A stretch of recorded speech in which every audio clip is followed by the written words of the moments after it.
Good morning student. इसके previous lecture में मैंने आप लोगों को HTML के एंकर टैग के बारे में बताया था, जिसकी मदद से हम अपने वेब पेज में हाइपरलिंक को डिफ़ाइन कर सकते हैं, हाइपरलिंक को ऐड कर सकते हैं। आज इस लेक्चर में हम HTML में किस तरीके से इमेज इंसर्ट करेंगे इसके बारे में डिस्कस करेंगे। इसके लिए आज हम HTML में यूज़ होने वाले इमेज टैग के बारे में डिस्कस करेंगे। इमेज टैग की मदद से हम अपने HTML वेब पेज में इमेज इंसर्ट कर सकते हैं। इमेज टैग के साथ उसके बहुत सारे एट्रीब्यूट्स हैं, हमारे टैग के जो एट्रीब्यूट्स होते हैं हम उनको यूज़ करते हैं। तो इमेज टैग के थ्रू हम अपने HTML पेज में, अपने वेब पेज में किस तरीके से इमेज इंसर्ट करते हैं उसके बारे में आज हम डिस्कस करेंगे।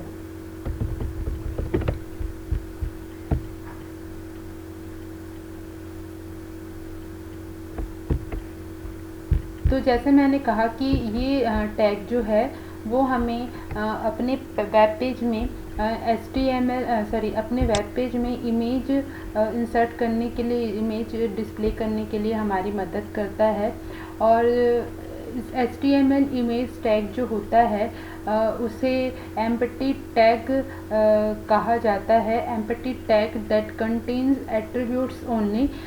HTML tag is an empty tag that contains attributes only. Closing tag are not used in the HTML element. It means हम जब इमेज टैग का यूज़ करते हैं तो ये भी हमारा एम्प्टी टैग है। जैसे हमने लाइन ब्रेक टैग देखा था तो उसका हमारे पास क्लोजिंग टैग नहीं होता है, और हमने हॉरिजॉन्टल लाइन का टैग देखा था तो उसके पास भी हमारा क्लोजिंग टैग नहीं होता है। तो ऐसे टैग जिनके क्लोजिंग टैग नहीं होते हैं उन्हें एम्प्टी टैग कहा जाता है।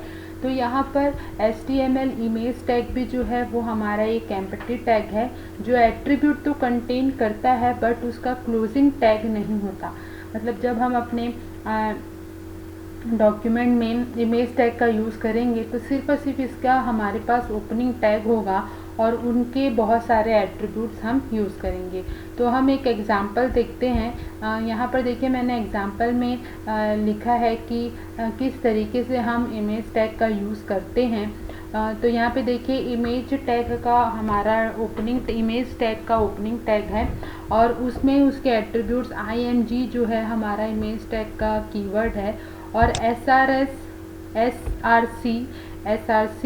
और ALT ये जो हैं इसके एट्रीब्यूट्स हैं, इमेज टैग के एट्रीब्यूट्स हैं जिनका यूज़ हम अपने डॉक्यूमेंट में इमेज को इंसर्ट करने के लिए करते हैं। तो ये दोनों एट्रीब्यूट्स क्या फीचर्स हमें प्रोवाइड करते हैं तो उसके बारे में हम डिस्कस करते हैं। तो SRC जो होता है वो हमारा सोर्स है, सोर्स एड्रेस व पाथ रहता है हमारे इमेज का। मतलब हम जब SRC का फुल फॉर्म है यहाँ सोर्स, और सोर्स का मतलब है कि हम उस इमेज का पाथ देंगे, उस इमेज का एड्रेस देंगे जहाँ पर वो लोकेट है, जहाँ पर वो रखा गया है। तो इसलिए हम वहाँ पर SRC एट्रीब्यूट का यूज़ करते हैं। तो देखते हैं एट्रीब्यूट ऑफ इमेज टैग हमें क्या कहता है। The SRC and ALT are the important attribute of the HTML image tag. All attributes of HTML tags are given below. The SRC, it is a necessary attribute that describes the source of or path of the images. It instructs the browser where to look for the image on the server. तो SRC मतलब जो source attribute है हमारे image tag का, वो हमें उस path और उस एड्रेस को लोकेट करने में मदद करता है जहाँ पर हमारा इमेज रखा हुआ है। मतलब अगर हमारा इमेज किसी फोल्डर में है या किसी वेब पेज में है या हमने कहीं उसे सेव करके रखा है, तो हमने जिस डायरेक्टरी या फोल्डर में उसे सेव करके रखा है या जिस जगह पर हमारा इमेज सेव है उस एरिया का, उस जगह का हम एड्रेस और पाथ उसे लोकेट करते हैं, जिससे वेब ब्राउज़र उस इमेज को वहाँ से पिकअप करता है और हमारे वेब पेज में उसे डिस्प्ले करता है। तो एसआरसी देना मस्ट है, क्योंकि ये इमेज सोर्स है। हम अपनी इमेज का सोर्स बता रहे हैं कि हमारा जो इमेज डिस्प्ले हो रहा है वो कौन से सोर्स से आया है। तो एसआरसी जो हमारा इमेज का एट्रीब्यूट है उसे देना मस्ट है। और उसके बाद है दूसरा है ऑल्ट एट्रीब्यूट। तो ऑल्ट एट्रीब्यूट जो है वो, अगर मान लीजिए हमारा कोई भी इमेज मान लीजिए डिस्प्ले नहीं होता है, अगर हम इमेज सोर्स दे रहे हैं फिर भी वो उसे फाइंड आउट नहीं कर पा रहा है, तो उस इमेज की जगह में जो अल्टरनेट टेक्स्ट हम डिस्प्ले करेंगे उसको हम अल्ट एट्रीब्यूट के थ्रू करते हैं। अल्ट का मतलब है यहाँ पर अल्टरनेट टेक्स्ट देना, मतलब हम इमेज डिस्प्ले नहीं हो पा रहा है तो हम कोई कैप्शन, कोई टेक्स्ट वैल्यू दे देंगे ताकि वो डिस्प्ले हो। तो अल्ट एट्रीब्यूट का यूज़ करने से ऐसा मतलब अगर मान लीजिए किसी भी कारणवश अगर हमारा इमेज डिस्प्ले नहीं हो पाया तो वहाँ पर कोई भी ब्लैंक वैल्यू ना रहे और हम कोई अल्टरनेट टेक्स्ट डाल दें, जिससे ये पता चल जाए कि हमारा इमेज डिस्प्ले नहीं हो पाया है। जब हम एसआरसी एट्रीब्यूट का यूज़ करते हैं तो जो लोकेशन है, the location of the image में be on the same directory और ऑन द अनदर सर्वर, दोनों तरीके से हो सकती है। हो सकता है कि आपका सेम डायरेक्टरी में भी हो और किसी सर्वर में भी हो। और जैसे कि मैंने अल्ट एट्रीब्यूट के बारे में बताया कि the alt attribute define an alternate text for the images if it can't be display, मतलब हमारा वैल्यू अगर हमारा इमेज अगर डिस्प्ले नहीं हो पाया है तो हम वो टेक्स्ट वैल्यू दे देंगे जो वहाँ पर डिस्प्ले होगी, इसलिए इसे अल्टरनेट टेक्स्ट कहा जाता है। The value of the alternate attributes describe the image in words. The alt attribute is considered good for the SEO perspectives. मतलब आपने अगर इमेज डाला है और उस इमेज को हम डिस्प्ले नहीं कर पा रहे हैं तो उस इमेज से रिलेटेड अगर कोई टेक्स्ट वैल्यू हम वहाँ यूज़ कर लेते हैं, जिससे यूज़र जब हम वेब पेज लोड हो रहा है और इमेज हमको डिस्प्ले नहीं हो पा रही है तो उस अल्टरनेट टेक्स्ट से हमें उस इमेज के बारे में पता चल सके कि कौन सी इमेज हम अपलोड करना चाह रहे थे या डिस्प्ले करवाना चाह रहे थे। नेक्स्ट एट्रीब्यूट है हमारा विद। तो विद नाम से ही समझ में आ रहा है कि हम अपने जो इमेज हमारे वेब पेज में हम डिस्प्ले करवाने वाले हैं, हम उसकी विद को भी यहाँ से सेट कर सकते हैं कि वो कितनी चौड़ाई में हमारे वेब पेज में डिस्प्ले होगा। और ये ऑप्शनल एट्रीब्यूट होता है, इसे देना ज़रूरी नहीं है, लेकिन अल्ट और एसआरसी सोर्स एट्रीब्यूट और अल्टरनेट टेक्स्ट एट्रीब्यूट ये देना हमारे लिए मस्ट है। ये दोनों एट्रीब्यूट हम जब भी इमेज टैग का यूज़ करेंगे तो हमें देना कंपलसरी है। It is an optional attribute which is used to specify the width to display the image. It is not recommended now. You should apply CSS in place of the width attribute. तो जैसा मैंने कहा कि ये उतना ज़रूरी नहीं होता है, लेकिन अगर आप विद और हाइट, हमारा हाइट भी एक एट्रीब्यूट होता है इसका, अगर आप विद दे देते हैं तो आपका इमेज जो है वो मतलब अच्छे स्ट्रक्चर, अच्छे फ्रेम में आपके वेब पेज में दिखाई देगा। नेक्स्ट एट्रीब्यूट है आपका हाइट। तो जैसे हम विद दे रहे हैं उस तरीके से हम हाइट भी यहाँ पर HTML टैग इमेज टैग में यूज़ कर सकते हैं। तो ये भी जो आपका इमेज टैग का हाइट है वो हमारे इमेज के हाइट को इमेज की हाइट को सेट करने में हमारी मदद करता है। it h3 the height of the element. The HTML height attribute also support iframe images and object elements. It is not recommended now. You should apply CSS in the place of the height attribute. अगर आप देना चाहते हैं तो भी दे सकते हैं, नहीं भी देना चाहते हैं तो भी आपके लिए कोई मतलब प्रॉब्लम वाली बात नहीं है। लेकिन अगर हम हाइट और एट्रीब्यूट अगर दे देते हैं तो एक फिक्स्ड साइज़ और एक फिक्स्ड फ्रेम में, एक फिक्स्ड स्ट्रक्चर में हमारा इमेज वेब पेज में डिस्प्ले होता है। तो यहाँ पर देखते हैं कि किस तरीके से हम हाइट और विथ एट्रीब्यूट का इमेज टैग में यूज़ कर पाते हैं। ये देखिए मैंने यहाँ पे एग्जांपल लिखा है। इस एग्जांपल में अब मैंने इमेज SRC सोर्स और अल्ट के साथ मैंने हाइट और विथ का भी यूज़ किया है। तो जब भी हम इमेज टैग का यूज़ करेंगे तो कुछ इस तरीके से हमें अपने HTML डॉक्यूमेंट में उसे लिखना होगा, इमेज टैग, देन हम अपना सोर्स एड्रेस देंगे कि कौन सा सोर्स है, मतलब कौन सी पिक्चर्स हम डिस्प्ले करना चाह रहे हैं। तो डबल कोट के अंदर हमने उसको वैल्यू दी है। सोर्स मतलब SRC, जैसा मैंने पहले ही कहा कि हमारे उस इमेज का एड्रेस होगा, उस इमेज का पाथ होगा जहाँ पर वो लोकेट है, जिस भी डायरेक्टरी या फोल्डर में। तो यहाँ और उसका नाम भी होगा उसके साथ। तो हम यहाँ पर animal.jpeg डिस्प्ले करवाना चाहते हैं। उसकी हाइट हमने दे दी है 180 और विथ हमने दिया है 300। तो इस हाइट और विथ के अकॉर्डिंगली वो उस फ्रेम में हमें दिखाई देगा। और अल्टरनेट टेक्स्ट हमने दिया है एनिमल इमेजेस। ये मान लीजिए अगर हमारा ये इमेज अगर डिस्प्ले नहीं हो पाती है तो उसके जगह पर हमें ये अल्टरनेट टेक्स्ट वैल्यू दिखाई देगी। यहाँ पर हमने अल्टरनेट टेक्स्ट एट्रीब्यूट का यूज़ किया है। We can use the alt attribute with tag it display an alternate text in if the case of image not displayed on the browser। कुछ browser जैसे कुछ इमेज सपोर्ट नहीं कर पाते हैं, जब तब के केस में हमारा अल्टरनेट टेक्स्ट एट्रीब्यूट जो है वो यूज़ होता है। तो मैंने इसको आपको बताया है। ये कुछ इस तरीके से हमें अपने अल्टरनेट वैल्यू को देना होगा, मतलब जब भी हम इमेज डिस्प्ले नहीं करवा पा रहे हैं तब हम अल्टरनेट टेक्स्ट का यूज़ कर सकते हैं।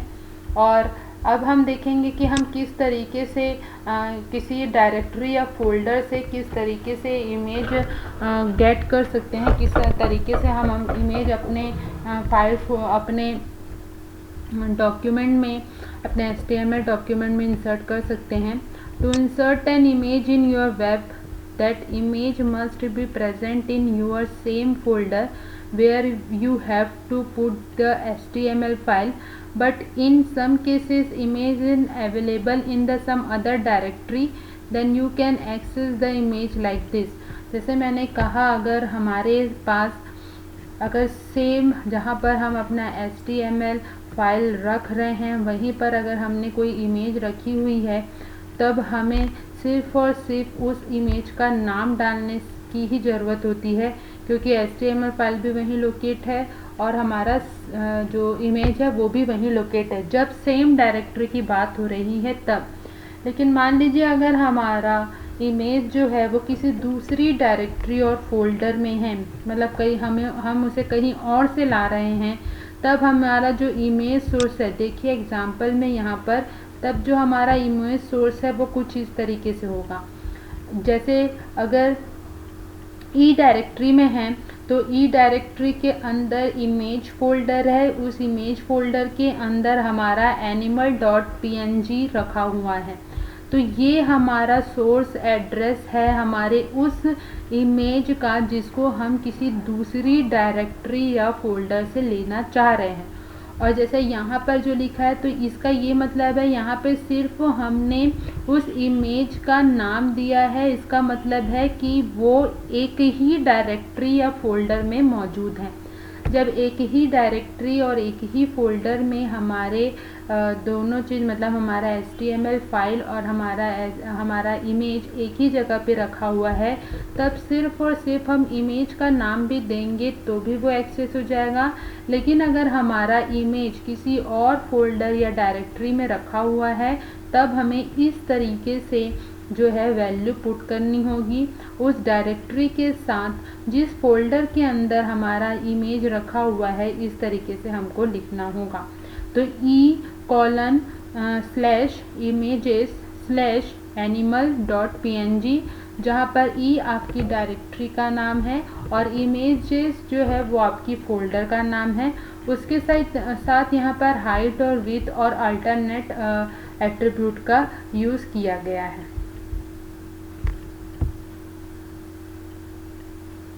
हम अपनी इमेज फाइल को जो वैल्यू है, इमेज हमने जो इमेज जो हम डिस्प्ले करवाना चाह रहे हैं उसे हम एज अ हाइपर लिंक भी यूज़ कर सकते हैं। मतलब जब हम उस पर क्लिक करेंगे तो हम किसी और ही वेब पेज में या किसी और ही डॉक्यूमेंट में ट्रांसफ़र हो जाएंगे, में फॉरवर्ड हो जाएंगे। कल मैंने आप लोगों को हाइपर लिंक टैग के बारे में, एंकर टैग के बारे में बताया था। तो अब हम अपने इमेज टैग को एज अ लिंक हम यूज़ कर सकते हैं। तो देखते हैं कैसे यूज़ करते हैं। We can also link an image with the other page, or we can use an image as a link. To do this, put image tag inside the anchor tag. तो जब हमें किसी इमेज को hyperlink बनाना है या किसी image को किसी दूसरे वेब पेज से कनेक्ट करना है, इट मीन्स हाइपरलिंक बनाना है, तो हमें अपने इमेज टैग को अपने हाइपर लिंक के टैग मतलब एंकर टैग के अंदर लिखना होगा। जैसे देखिए यहाँ एग्जांपल में मैंने लिखा है, ये हमारा एंकर टैग का ओपनिंग है, href हमारा हाइपर रेफरेंस है और ये वो डेस्टिनेशन पेज का एड्रेस है जहाँ पर हम जाएंगे। तो ये हमारा डेस्टिनेशन पेज हुआ। देन उसके बाद व्हाट इज़ रोबोटिक्स, ये हमारा वो लिंक टेक्स्ट है जिस पर हम ये हमारा हाइपर टेक्स्ट का एड्रेस है। ये पूरा डबल कोड देखिए यहाँ पर ओपन हुआ है, यहाँ पर क्लोज हुआ है। तो ये हमारा हाइपर रेफरेंस का एड्रेस है। HTTP और जावा पॉइंट है। व्हाट इज़ रोबोटिक्स, ये उस .com के अंदर का जो वेब पेज है उसके बारे में बता रहा है। तो ये हमारा हाइपर रेफरेंस एड्रेस है जो डेस्टिनेशन पेज हम ओपन करना चाह रहे हैं।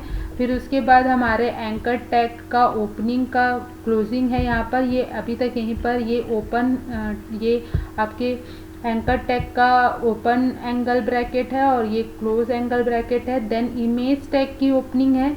इमेज टैग में हमने robot.jpeg इसको हमने इसका इमेज का सोर्स एड्रेस दिया है। देन हाइट और विड्थ भी दिया है और उसके बाद एंकर टैग को क्लोज किया है। तो ये जो लाइन है, ये वाली जो लाइन है, इसमें से हमको जो जब हमारा जो वेब पेज डिस्प्ले होगा तो वेब पेज डिस्प्ले होने के बाद हमें robot.jpeg हमारे सोर्स पेज में दिखाई देगा। जब उस robot.jpeg पर हम क्लिक करेंगे, मतलब उस इमेज पर जब हम क्लिक करेंगे तो हम अपने दूसरे वेब पेज जिसको हमने लोकेट किया है हम वहाँ पर फॉरवर्ड हो जाएंगे। एक बार मैं आपको फिर से बता देती हूँ। ये हमारा एंकर टैग है। एंकर टैग का एट्रीब्यूट हमने दिया है href हाइपर रेफरेंस। उसकी वैल्यू है आपका जावा टी पॉइंट का वेबसाइट। और उसके बाद इमेज टैग जो है ये हमारा वो जब हम यहाँ पर हाइपर टेक्स्ट ना यूज़ करके क्या यूज़ कर रहे हैं, इमेज यूज़ कर रहे हैं। मतलब अब अपनी इमेज को हम हाइपर लिंक बना रहे हैं। नहीं तो जब हम लोग हाइपर लिंक यूज़ करते हैं तो यहाँ पर वो वर्ड देते हैं जिसके ऊपर हमें क्लिक करना होता है। तो हम उस टेक्स्ट की जगह यहाँ पर इमेज दे रहे हैं। तो इस इमेज पर जब हम क्लिक करेंगे, मतलब जब हमारा वेब ब्राउज़र इस कोड को एग्जीक्यूट करेगा तो हमारे सोर्स पेज पर हमें robot.jpeg की इमेज दिखाई देगी और उस इमेज पर जब हम क्लिक करेंगे तो हम java.t.com पर फॉरवर्ड हो जाएंगे और फिर उसके बाद एंकर टैग का क्लोजिंग है। तो इस तरीके से हम अपने इमेज टैग को क्या बना सकते हैं, लिंक। मतलब जब भी इमेज पर क्लिक करें तो हम किसी दूसरे ही फाइल पर फॉरवर्ड हो जाएंगे। और ये हमारे वो सपोर्टिंग ब्राउज़र्स हैं जो कि इमेज टैग को सपोर्ट करते हैं। क्रोम, IE, फायरफॉक्स, ओपेरा और आपका सफारी, ये हमारे ब्राउज़र्स हैं जो इमेज टैग को सपोर्ट करते हैं। मैंने यहाँ पर एक इमेज टैग का बेसिक एग्जाम्पल लिखा है। आपका HTML opening tag, then head tag, then title मैंने दिया है HTML टैग। इसे बदल के हम इमेज टैग कर देते हैं, image tag, then head closing, उसके बाद आपका बॉडी ओपनिंग, और बॉडी के अंदर हमारे जो इमेज टैग है ना, उस इमेज टैग का मैंने यूज़ किया है बॉडी के अंदर। बॉडी जो है हमारा मेन कंटेंट शो करती है, तो मैंने SRS दिया है http://tutorialpoints.com, और ये हमारा वो एड्रेस है, सोर्स एड्रेस। ज़रूरी नहीं है कि आप इसी एड्रेस को यूज़ करें, आपके पास जो भी इमेज आप इस पर लोड करवाना चाहते हैं, तो जिस भी डिवाइस और डायरेक्टरी में वो रखा है उसका सोर्स एड्रेस आप यहाँ पर देंगे। मैंने बताया है आप लोगों को किस तरीके से देना है। देन आपका अल्टरनेट टेक्स्ट HTML ट्यूटोरियल और उसकी हाइट और विड्थ। हाइट और विड्थ जो है आप डबल कोट्स वैल्यू के अंदर देंगे। आप 100 के ऊपर आप जितनी वैल्यूज़ देना चाहते हैं 100 to 100 के ऊपर वैल्यू दे सकते हैं, लेकिन ज़्यादा लार्जर वैल्यू यूज़ मत करिएगा। देन बॉडी क्लोजिंग और उसके बाद HTML का क्लोजिंग टैग। तो इस तरीके से हमारा इमेज टैग जो है वो HTML टैग में हमें अपने वेब पेजेस में इमेज इंसर्ट करने में मदद करता है।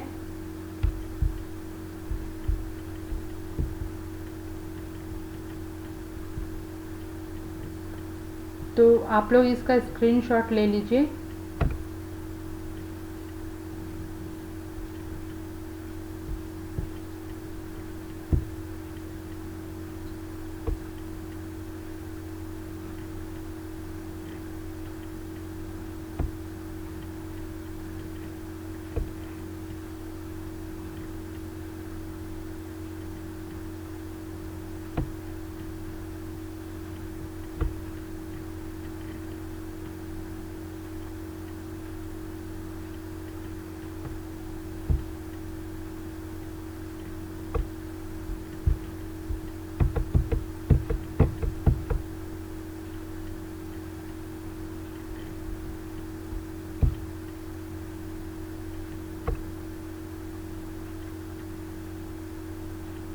और ये ज़रूर ध्यान रखिएगा कि जब भी हमें किसी दूसरे फाइल या फोल्डर से अगर इमेज लानी है तो हम उसका फुल एड्रेस दें, मतलब किस डायरेक्टरी में है, किस फोल्डर के अंदर रखा हुआ है, उसका पूरा एड्रेस हमें देना ज़रूरी है। और एड्रेस देने के लिए हमें हमेशा डबल कोट के अंदर उसकी वैल्यू देना है और ब्लैक स्लैश का यूज़ करना है। और अगर आपकी इमेजेस और आपका जो HTML फाइल है वो सेम जगह पर, सेम फाइल फोल्डर पर है, तो आपको सिर्फ़ और सिर्फ वहाँ पर अगर आप इमेज का नाम भी देंगे तो भी वो चलेगा। तो इस तरीके से हमारा जो इमेज टैग है वो कंप्लीट होता है। इसके बाद हम नेक्स्ट HTML टैग के बारे में डिस्कस करेंगे। Okay, thank you.